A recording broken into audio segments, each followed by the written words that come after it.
Baik Bapak Ibu yang dikasihi oleh Tuhan, mari kita akan buka firman Tuhan kita di dalam 2 Timotius di dalam Titus pasalnya yang kedua. Titus pasal yang kedua ayat yang ke-14. Titus pasal yang kedua ayat yang ke-14. Mari kita baca bersama-sama akan ayat firman Tuhan ini. Kita tung sampai itu song tiepani. Mari kita baca bersama-sama.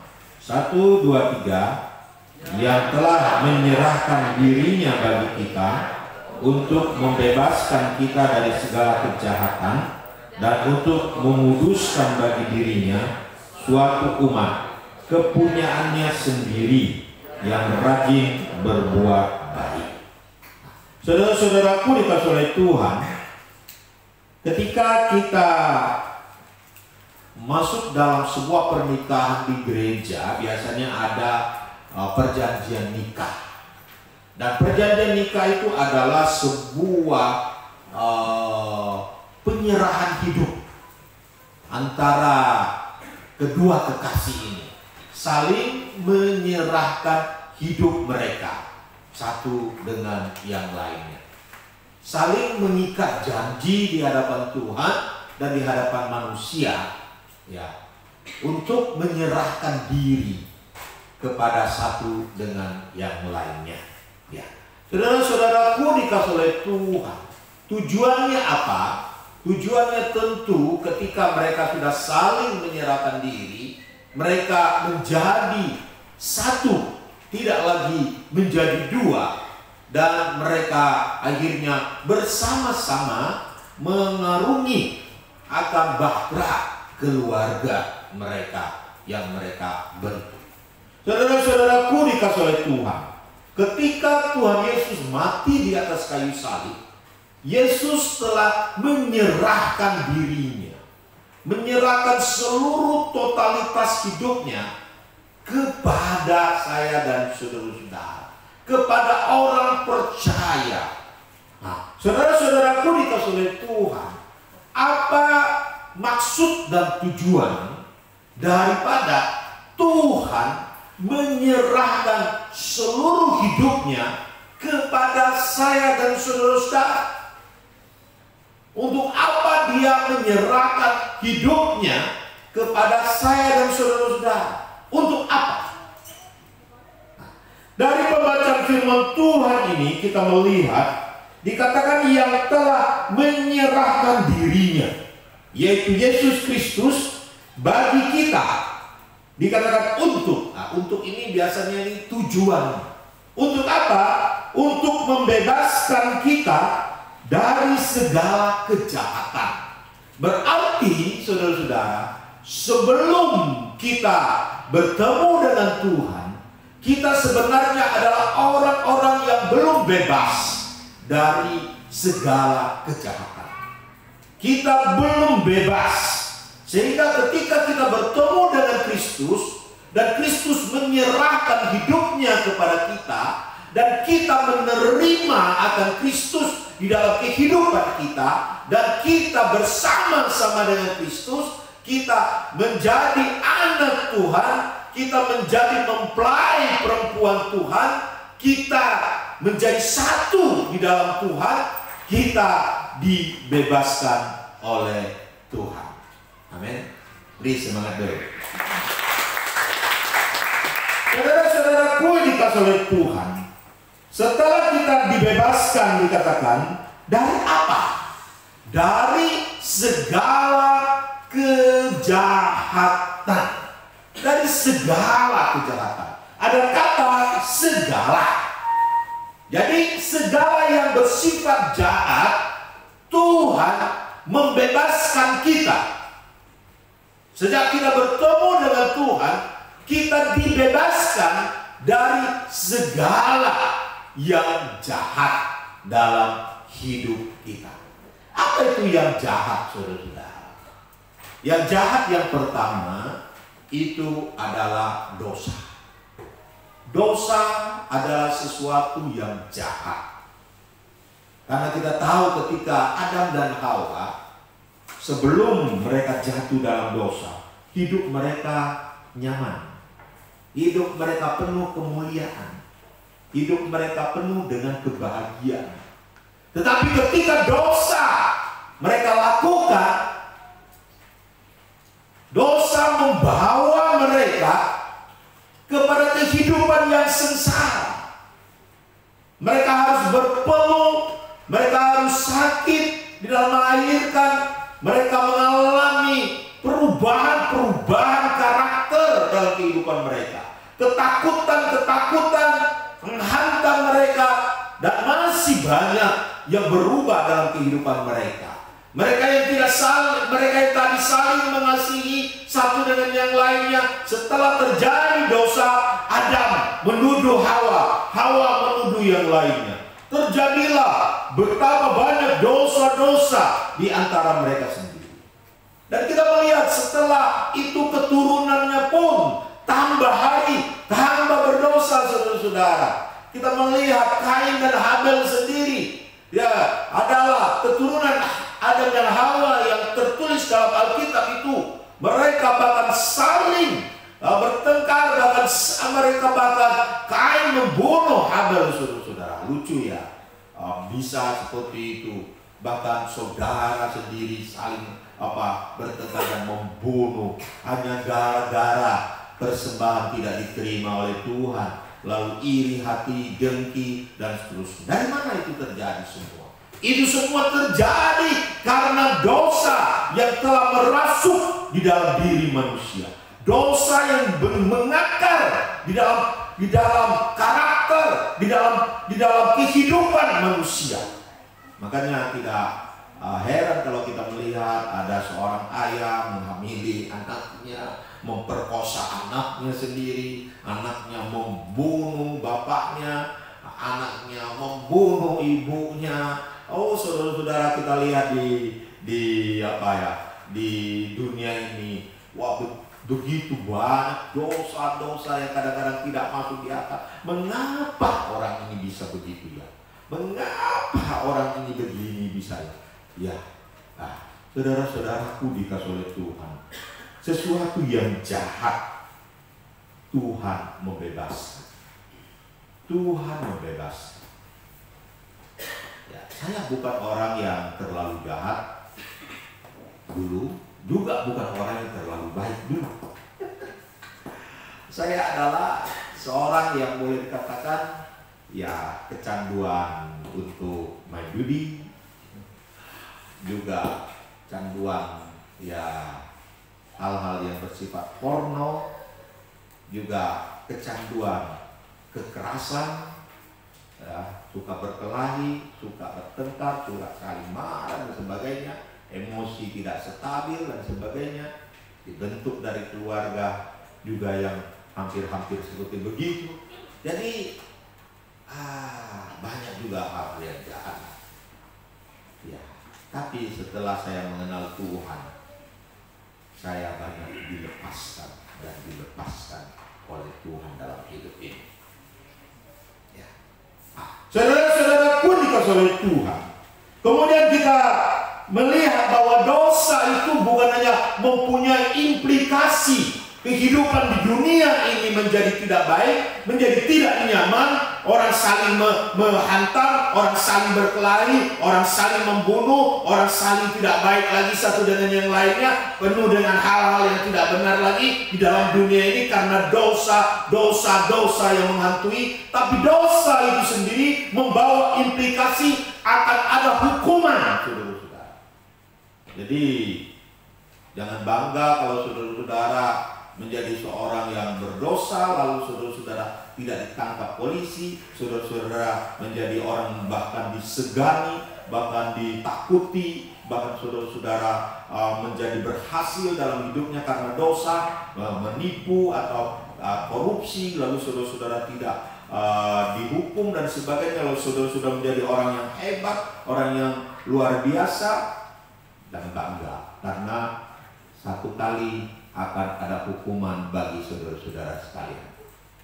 Bukan hanya di dunia saudara-saudara akan mengalami tantangan, bukan hanya di dunia saudara-saudara akan mengalami yang tidak baik karena dosa, tapi akan ada hukuman di dalam neraka. Akan ada api yang menyala-nyala, akan ada kegelapan yang paling gelap, akan ada ratap dan tangis, ada penderitaan selama-lamanya. Penderitaan selama-lamanya. Karena disiksa siang dan malam. Dan dikatakan selama-lamanya. Di dalam neraka. Tapi puji Tuhan, Yesus menyerahkan dirinya di atas kayu salib.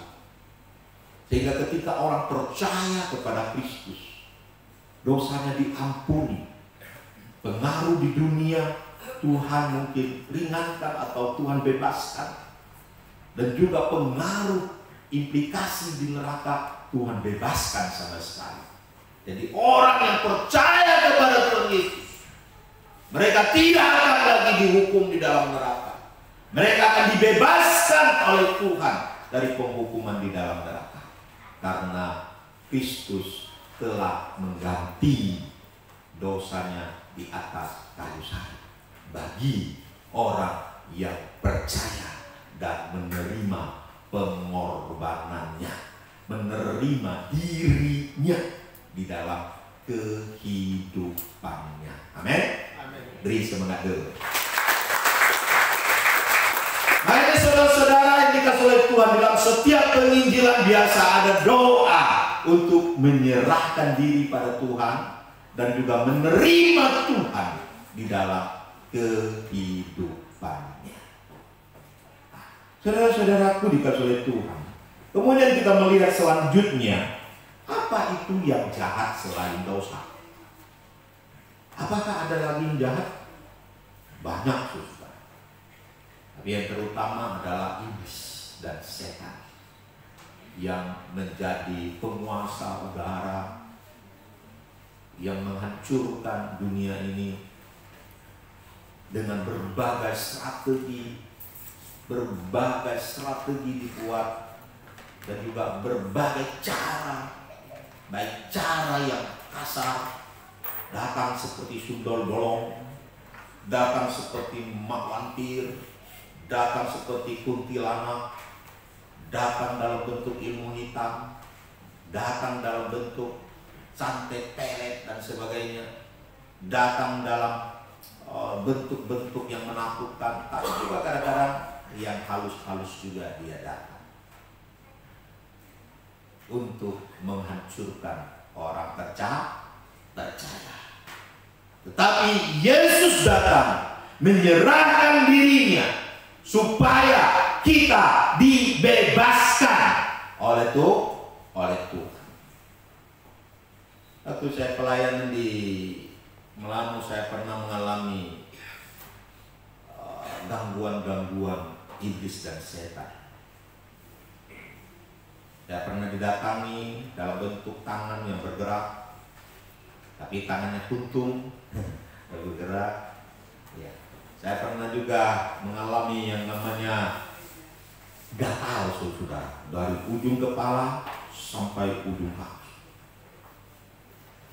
Sampai saya buka baju, maaf saja, saya tidak lagi pakai apapun karena begitu gatal dalam tubuh saya.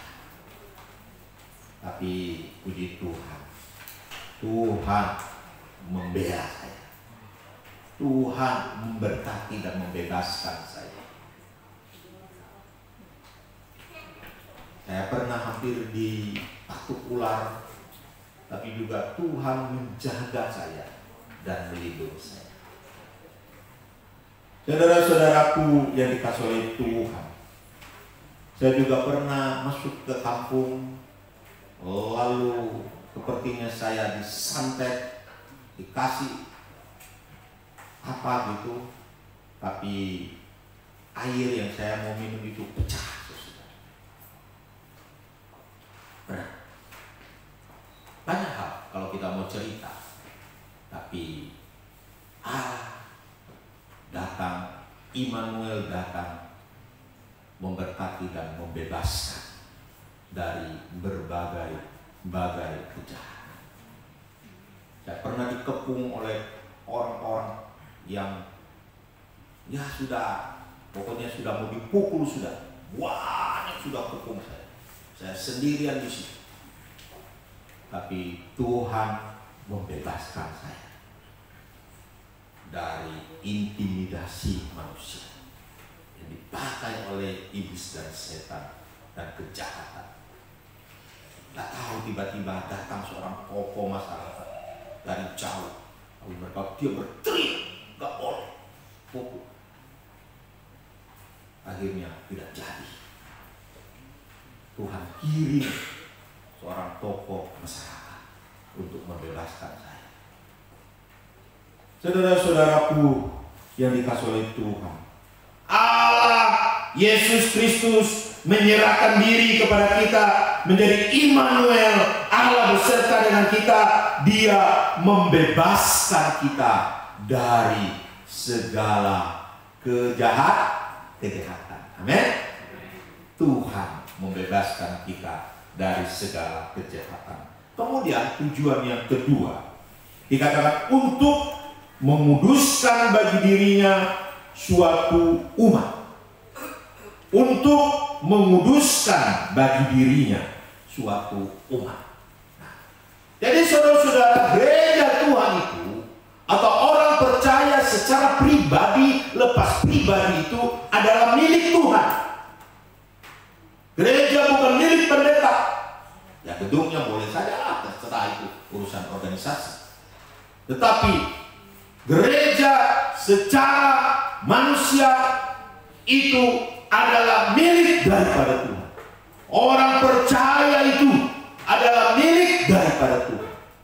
Rasul Paulus sendiri berkata, aku hidup bukan aku lagi, tetapi Kristus hidup di dalam aku. Bagiku hidup adalah Kristus dan mati adalah keuntungan. Jadi orang percaya dibeli dengan darah Yesus yang tercurah di atas kayu salib, sehingga orang percaya adalah milik Tuhan Yesus, umat kepunyaannya sendiri, bukan kongsi, saudara-saudara. Bukan kongsi, bukan separuh milik Tuhan, separuh milik iblis.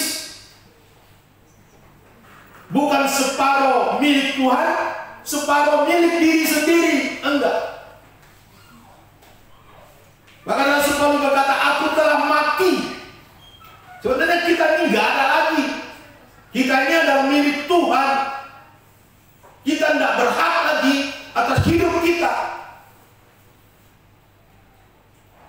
Kita tidak berhak lagi atas hidup kita. Karena kita adalah milik Tuhan. Dari apapun maunya Tuhan, kita turuti. Karena kita ini milik Tuhan, bukan milik kita sendiri. Amin. Saudara-saudara, kekristenan adalah hubungan dengan Tuhan. Sekarang yang jadi pertanyaannya adalah, adakah hubungan yang intim kita dengan Tuhan? Tuhan ingin sebuah hubungan. Tuhan membangun gereja itu berdasarkan hubungan dengan dirinya.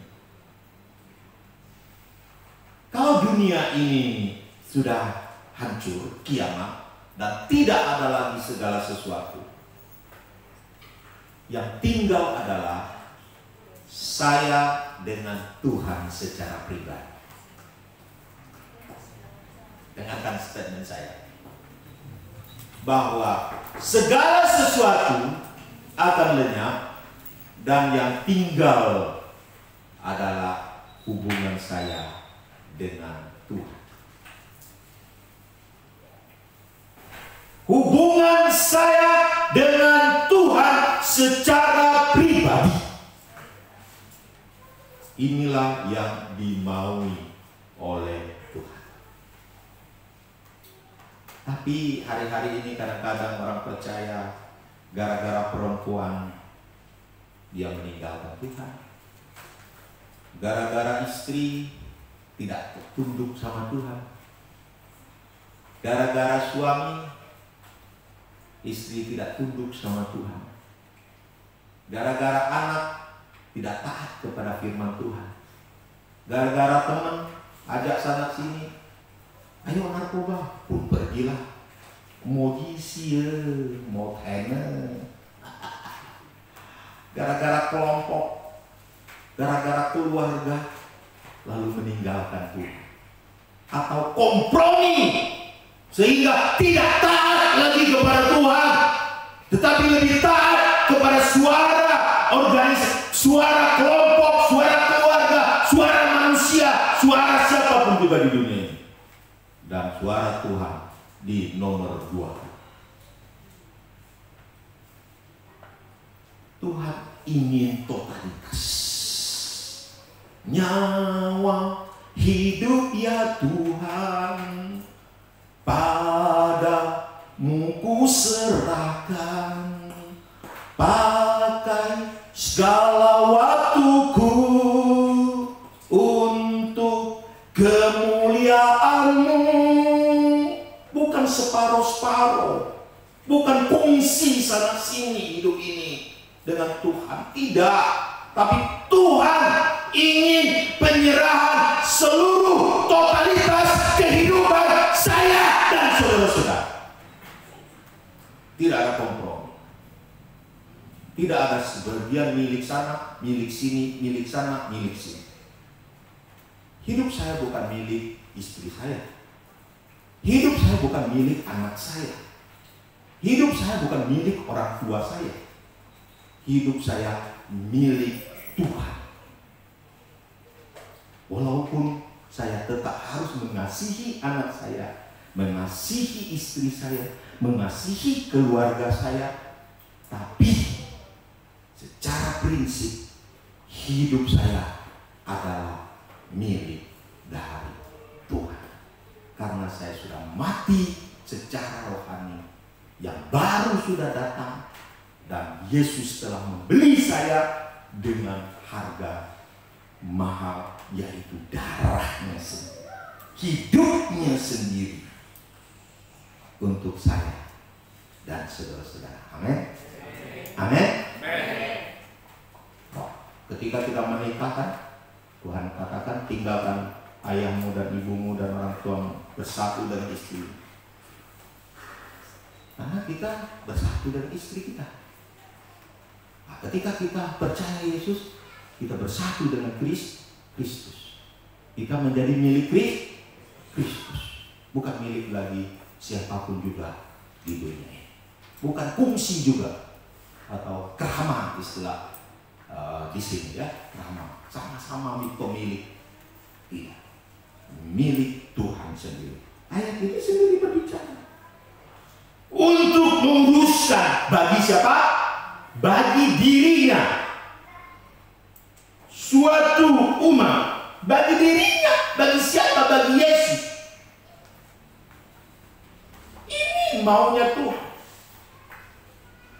Ini tujuan Tuhan waktu menyelamatkan kita. Makanya kita berkata Allah itu cemburu. Amen. Allah itu cemburu. Karena kita ini milik Dia. Bukan fungsi. Bukan siapa saja boleh pakai. Makanya di itu kan digambarkan bagaimana hubungan suami dan istri gereja itu. Suami dan istri mempelai laki-laki dan perempuan. Kira-kira bapak-bapak setuju enggak? Maaf saja, istrinya dipakai orang, istrinya tidur dengan orang, juga fungsi milik orang itu. Saya pikir kalau kita masih ya sehat pikiran kita pasti tidak mau, ya Pak ya. Siapa yang mau istri kita selingkuh dengan orang? Ya ini dia. Kita adalah milik Tuhan. Yang ketiga, kita melanjutkan. Mengapa Tuhan menyerahkan diri kepada kita? Untuk apa? Yaitu untuk supaya kita berbuat kebaikan. Berbuat kebaikan. Rajin berbuat kebaikan. Dikatakan yang rajin berbuat baik. Nah, saudara-saudaraku dikasih oleh Tuhan, rajin itu apa artinya? Rajin itu adalah tidak malas lawannya. Rajin itu bergerak terus, melakukan terus, kontinuitas melakukannya. Ya, sebentar-sebentar nyapu, sebentar-sebentar nyapu. Ya, itu namanya rajin, ya kan? Oh, istri saya rajin membersihkan rumah. Hampir tiap hari dia bangun bersihkan rumah. Ya. Kalau saya kurang rajin membersihkan rumah. Jadi misalnya kalau istri saya tinggalkan saya, mungkin seminggu sekali lah saya lakukanlah. Apakah itu termasuk rajin ya? Nah, termasuk rajin nggak ya? Atau saya ini tidak rajin nyuci. Kalau saya dulu kuliah tuh sampai itu sudah numpuk sampai tinggi begini tuh baju, tinggal hampir habis baru cuci. Jadi cium sampo cuci kio ya kesek, mau bocok ya. Karena saya tidak terlalu rajin menyuci, saya ya mungkin bukan, ya aduh gimana ya, rasanya nggak terlalu suka lakukannya gitu. Ya, tidak rajin melakukannya. Tapi kalau istri saya, oh tidak, hampir tiap hari dia nyuci terus. Ya rajin namanya, rajin nyuci. Ya, kalau bapak-bapak rajin apa? Rajin cari duit kan? Ibu-ibu rajin pakai duit. Rajin pakai duit juga kan? Nah, sebentar rasanya ingin ke mall, sebentar rasanya ingin kuliner, sebentar rasanya ingin jalan-jalan. Karena duit masih banyak. Rajin memakai duit.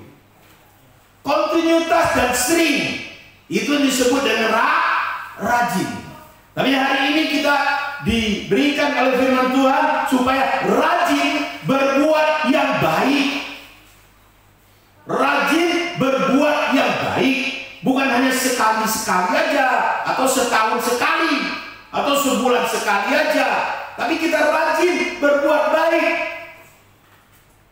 Bahkan kita bukan hanya ada kesempatan baru kita menjadi rajin berbuat baik. Bukan, ada orang yang kalau ada kesempatan baru berbuat baik. Tidak.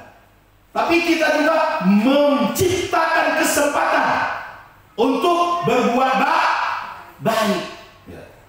Kadang-kadang kan kita ini lihat orang sakit, baru kita tolong, ya. Tapi kalau yang menciptakan kesempatan bukan membuat orang sakit tolong dia, bukan. Tapi kita pergi ke rumah-rumah sakit, kita menjemput bola istilahnya, ya. Kita tanya sana sini. Nah, kadang-kadang kita ini gimana ya dengan teman-teman kita, ya. Kalau kita duduk bersama, apa kita omong? Pernah nggak kita tanya, kamu punya kesulitan apa? Saya ingin bantu kamu. Nah itu orang yang mencari atau menciptakan kesempatan untuk berbuat baik. Jangan tunggu di gereja diumumkan dulu. Oh, Pak Anu mengalami masalah. Kalau nggak diumumkan, kapan kita tahu? Apalagi kalau orang yang menutup rahasia dan tidak mau didengar orang, kapan kita bisa membantu dia dan menolong dia? Kalau kita tidak pernah memancing dia melihat kondisi dia, dan seterusnya. Ya, ada seorang pendeta dulu, ini cerita saja. Ada seorang pendeta, keluarga pendeta, yang tidak mau tahu jemaat kepada jemaatnya kalau dia mengalami kesusahan. Ya, malulah, masa omong gitu kan. Tapi jemaat-jemaatnya ini mengerti. Bagaimana dia?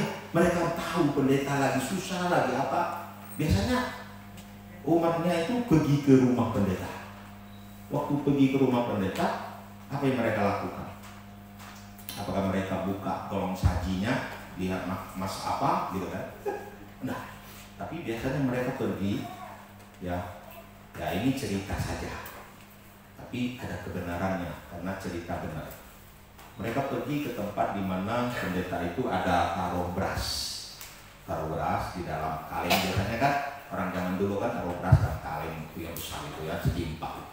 Lalu mereka pura-pura kesandung. Gitu. Kalau kesandung ada bunyinya kuat, berarti pendeta ini sudah habis berasnya.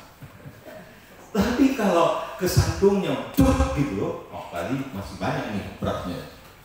Gitu. Kan kalau zaman dulu kan orang kesusahan itu gejalanya dari makanan dulu, dari berasnya dulu. Kalau berasnya lagi susah, berarti orangnya lebih susah. Gitu. Kalau zaman dulu, kalau sekarang kan beda. Karena mau sekolah tinggi, mau apa, lalu nggak bisa lagi diukur dengan beras gitu ya. Kalau dulu diukur dengan beras, seperti itu. Kalau sudah bunyi teng, jemaat sudah pulang, nanti jemaat sudah mereka mulai diskusi, mereka mulai cari cara untuk menolong pendeta dari sisi finansial dan seterusnya. Saudara-saudaraku dikasih oleh Tuhan, ini salah satu contoh saja. Ya, salah satu contoh saja. Bagaimana seseorang berbuat yang baik, menciptakan kesempatan untuk berbuat baik, rajin berbuat kebaikan. Sekarang saudara-saudara, bagaimana proses supaya kita bisa rajin berbuat yang baik? Mari kita lihat di pasalnya yang ketiga dari Titus. Pasalnya yang ketiga dari Titus, ayat pertama. Ya, waktu saya tidak terlalu panjang, saya akan menyingkat saja ini. Dikatakan di ayat pertama, mari kita baca bersama-sama. 1, 2, 3. Ingatkanlah mereka supaya mereka tunduk pada pemerintah dan orang-orang yang berkuasa, taat dan siap untuk melakukan setiap pekerjaan yang baik. Di pasal yang ketiga rupanya Rasul Paulus memulaikan bagaimana supaya kita bisa berbuat yang baik atau rajin berbuat baik. Bagaimana prosesnya orang rajin berbuat baik? Ya, bagaimana prosesnya? Ya, sekarang ibu-ibu rajin main badminton. Prosesnya dari mana dulu? Karena kita dulu buat turnamen main badminton dan itu merangsang sehingga akhirnya rajin bermain badminton. Ada rangsang. Saudara-saudaraku yang dikasih oleh Tuhan, apa yang harus kita lakukan? Yang pertama, supaya kita bisa rajin berbuat baik adalah kita siap untuk melakukan setiap pekerjaan yang baik. Ada kata siap. Nah, kalau saudara-saudara di lingkungan militer atau di lingkungan kepolisian, saudara-saudara tahu, ketika komandan baru ngomong siap, siap itu artinya siap melakukannya. Ada kerelaan hati melakukannya. Dan juga siap mempunyai pengertian dimanapun, kapanpun mau melakukannya. Gitu. Makanya ketika misalnya komandan panggil di tengah malam, siap. Pagi-pagi buta, siap. Ini itu Ibu Moilian ini punya suami mantan, bukan mantan, almarhum, ya, Pak Edi Polo, ya, mengerti ini. Tengah-tengah malam kalau dipanggil harus siap, apapun terjadi, ya, siap, tinggalkan yang lain, pergi, masih ngantuk, siap. Ya, saya pendeta pun begitu. Kadang-kadang tengah-tengah malam ada yang sakit susah melahirkan, telepon. Pendeta ini susah melahirkan. Lalu saya lagi baru tidur, baru mau tidur, baru ngorok setengah jam. Tiba-tiba sudah datang telepon. Mau tidak mau, siap pergi. Tinggalkan itu yang lain-lain. Tinggalkan bantal, tinggalkan yang lain-lain. Datang untuk mendoakan. Siap artinya kapanpun, dimanapun kita siap melakukan untuk pekerjaan yang baik. Amin. Amin. Dimanapun, kapanpun kita siap melakukannya. Kadang-kadang kita di lingkungan orang percaya kita seperti malaikat. Oh baik, mantap, luar biasa. Tapi ketika berada di lingkungan yang lain, oh sudah jadi apa nih? Preman atau apa? Seperti gitu. Tidak konsisten. Tidak konsisten orang seperti gitu. Di satu tempat dia baik, di tempat lain dia tidak baik. Di dalam keluarga dia baik, di luar keluarga dia tidak baik. Atau di luar keluarga dia baik, dalam keluarga dia tidak baik. Tidak ada konsisten seperti bunglon. Ya. Tapi kita diajar pada malam ini, kita siap melakukan kebaikan dimanapun, kapanpun, jenis apapun juga. Kita melakukannya. Kembali ke perbuatan yang baik, pekerjaan yang baik untuk sesama. Pekerjaan yang baik yang paling terbaik dari yang baik itu adalah penginjilan. Kalau kita datang memberi orang beras, beras itu akan habis. Dan beras itu hanya berfungsi untuk menyambung hidup dia, membuat dia hidup dan membuat dia kenyang dan seterusnya. Kalau ada orang sakit, kita datang membantu. Bahkan mungkin sakitnya nanti akhirnya menjadi sembuh karena bantuan saya dan saudara-saudara. Itu hanya bersifat sementara, karena nanti lagi dia bisa sakit lagi. Dan itu juga hanya bersifat di dunia saja. Di dunia saja. Kalau kita membantu orang dalam pendapat apapun, waktu kita, tenaga kita, dan orang itu menjadi baik dan bagus, itu juga hanya bersifat di dunia saja. Tetapi jika kita membawa penginjilan kepada orang itu, dan orang itu percaya kepada Yesus, implikasinya adalah di dunia dia akan mengalami berkat Tuhan yang luar biasa, tapi juga dia akan menerima surga yang indah, di mana jalannya terbuat dari emas, di mana rumah terbuat dari permata, di mana tidak ada lagi air mata, di mana tidak ada lagi diri yang jahat. Kebahagiaan selama-lamanya dia akan miliki dan nikmati. Beri terima kasih. Jadi perbuatan yang terbaik dari yang baik adalah penginjilan. Amin. Siap penginjilan? You ready penginjilan? Tadi Gideon sangat konsisten dalam penginjilan. Kalau Gideon masih konsisten dalam penginjilan, karena saya pendeta yang konsisten dalam penginjilan, saya tetap akan dukung. Tapi kalau mereka sudah kacau-kacau dan lain, saya pun bisa kacau-kacau juga. Saudara-saudaraku yang dikasihi oleh Tuhan Yesus. Yang kedua, kita melihat setelah kita siap, apa lagi prosesnya supaya kita rajin berbuat baik.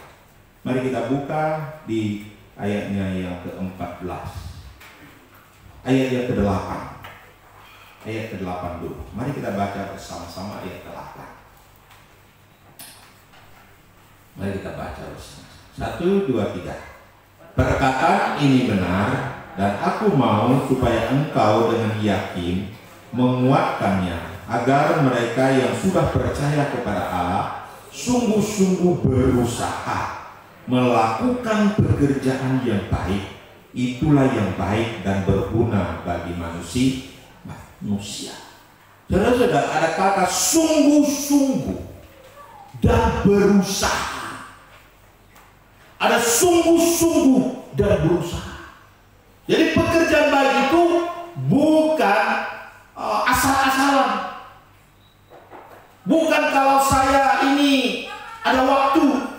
Bukan kalau saya ini sudah ada sisa-sisa uang. Bukan karena saya ada apa istilahnya, kalau ada kesempatan saja. Tidak. Tapi ini saya beri satu kesimpulan bahwa dengan seluruh kekuatan, dengan seluruh kemampuan, karena ada kata sungguh-sungguh dan berusaha, berarti ini ada keseriusan di dalam berbuat kebaikan. Amin. Bukan jincu, pengingkong jincu. Tidak. Tapi ini serius, sungguh-sungguh melakukannya. Kadang-kadang kita ini jincu. Kalau saya lebih, baru saya bantu kau. Kalau saya ada waktu, saya baru bantu kau. Tidak. Tapi kita berusaha dengan sungguh-sungguh melakukannya. Bukan sisa-sisa, baru melakukan. Dulu saya sering membantu teman-teman dan sebagainya, orang-orang susah dan sebagainya. Kadang-kadang mata saya nggak bisa memandang orang susah. Kalau sudah memandang, hati saya akan tersentuh, tangan saya akan terbuka. Ketika terbuka, terjadilah peperangan di dalam hati saya. Saya bukan orang kaya, saya bukan orang berlebihan. Kadang-kadang saya memerlukan, tapi orang itu juga memerlukan. Dan kadang-kadang keputusannya adalah saya memberikan. Walaupun air mata turun, walaupun hati merasa pedih. Kadang-kadang orang itu sudah pergi, saya masuk kamar, saya menangis. Tuhan, tolong kuatkan saya. Karena saya sendiri memerlukan Tuhan. Saya hanya berharap kepada Engkau saja untuk membalikkan kembali kepada saya. Itulah kita belajar bagaimana jemaat memberi dari kekurangan. Hati sedih, kita sendiri memerlukan, tetapi ada yang lebih memerlukan dan kita memberikan. Amin. Amin. Kalau memberi dari kelebihan gampang sekali. Tapi memberi dari kekurangan dan kita sendiri memerlukannya, itu yang sulit. Sama seperti ketika kita lapar. Ini ada bakso, lalu kita ingin makan. Tapi ketika anak berkata, saya juga lapar Pak, saya mau makan. Dan kita memberikannya, biar dia yang makan, kita menahan kelaparan. Amin? Itulah dia. Kemudian saudara-saudara, kebaikan itu juga kita tahap yang selanjutnya supaya kita rajin berbuat baik. Mari kita lihat ayat yang ke-14.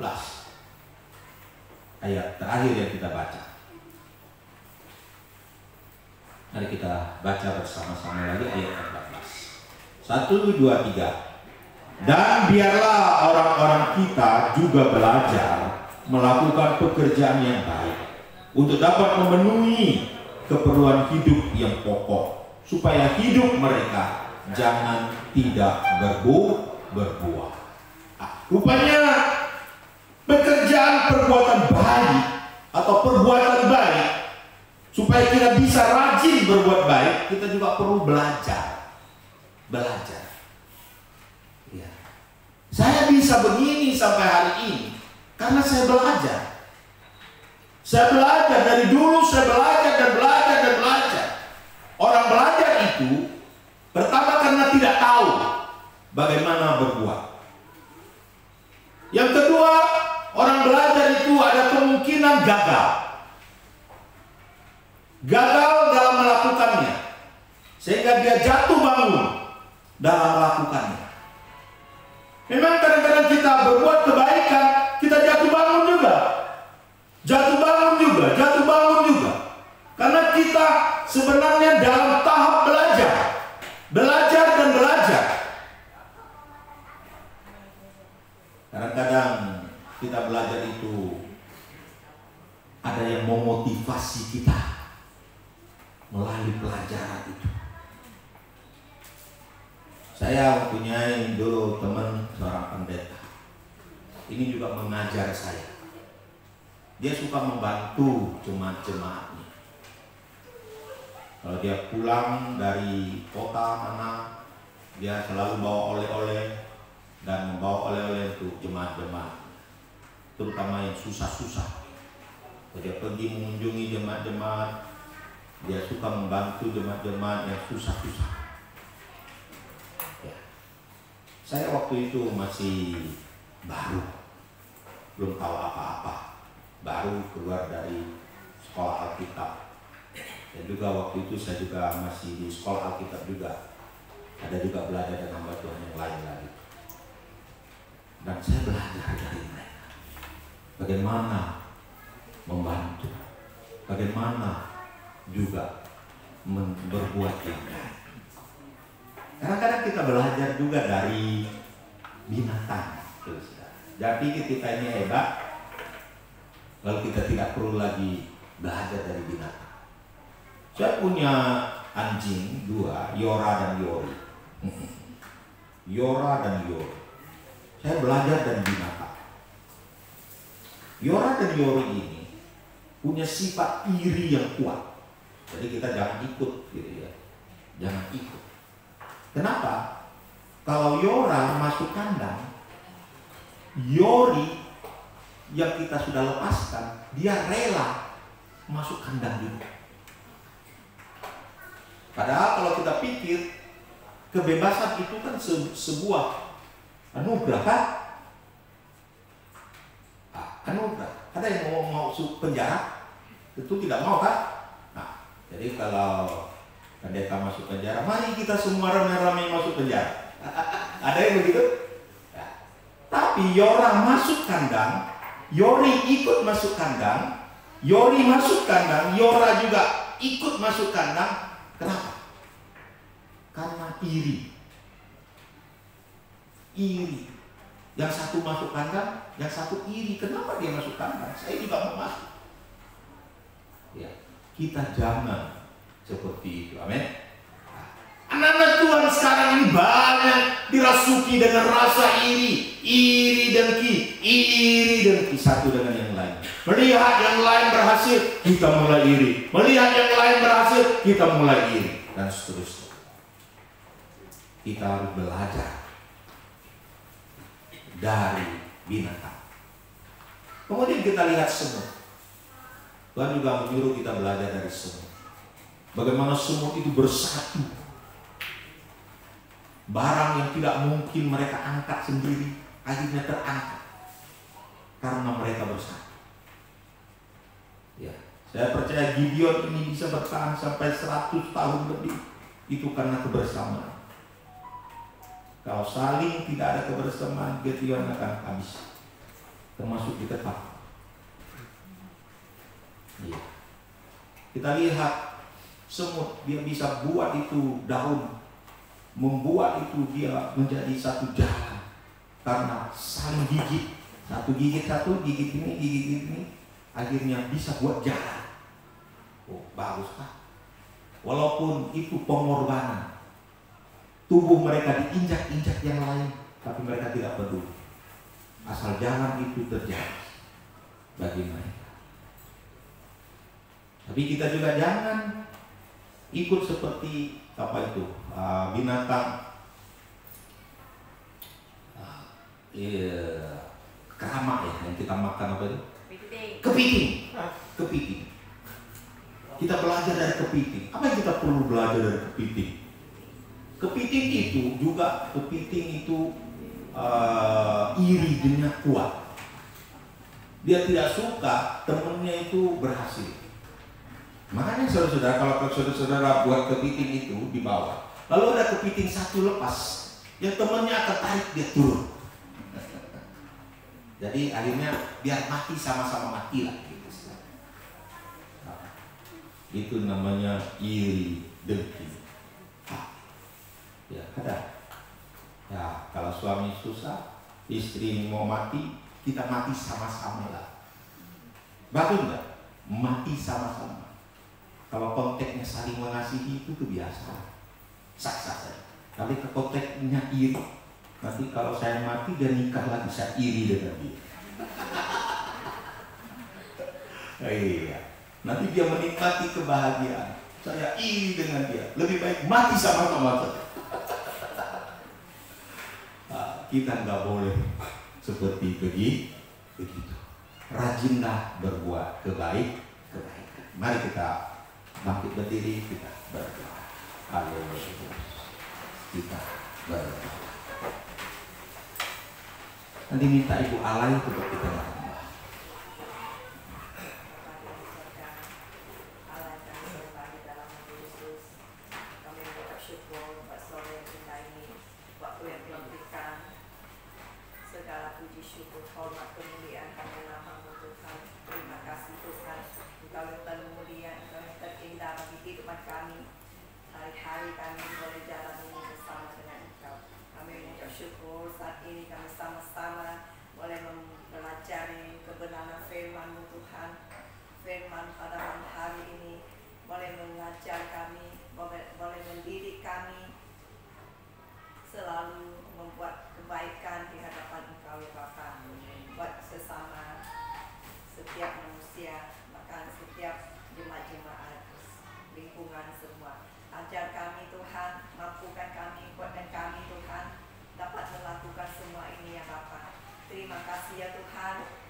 Syukur biarlah saat hari ini kebenaran firman Tuhan mulai mengingatkan kami selalu dapat menjalani dengan baik.